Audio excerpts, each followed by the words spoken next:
સુરતના ઉદ્યોગપતિ લવજી બાદશાહની કાર સળગી. સુરતના ખટોદરા વિસ્તારમાં ખટોદરા કોમ્યુનિટી હોલ પાસે આવેલા 64 જોગણી માતા મંદિર રોડ પરથી પસાર થઈ રહેલી 60 લાખની કિયા કાર્નિવલ ગાડીમાં અચાનક આગ લાગતા કાર ભસ્મ થઈ ગઈ હતી. સળગીને ખાખ થઈ ગયેલી કાર સુરતના જાણીતા ઉદ્યોગપતિ લવજી બાદશાહની હોવાનું સામે આવ્યું છે.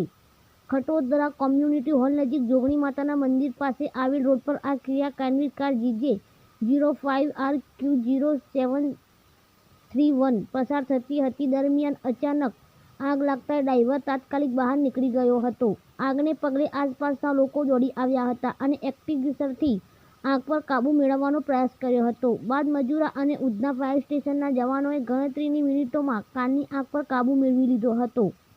કારમાં આગ કયા કારણોસર લાગી તે હજુ સુધી જાણી શકાયું નથી. પ્રાથમિક દ્રષ્ટિએ શોર્ટ સર્કિટ કારણભૂત હોવાનું મનાઈ રહ્યું છે, પરંતુ ફાયર વિભાગ દ્વારા વધુ તપાસ હાથ ધરવામાં આવી છે. કિયા કાર્નિવલ કાર ઉદ્યોગપતિ લવજીભાઈ ડુંગરભાઈ ડાલિયા લવજી બાદશાહની હતી, જે શોરૂમ પર સર્વિસ માટે આવી હતી અને સર્વિસ બાદ કંપનીના કર્મચારી કાર લઈ નીકળ્યો ત્યારે ઘટના બની હતી.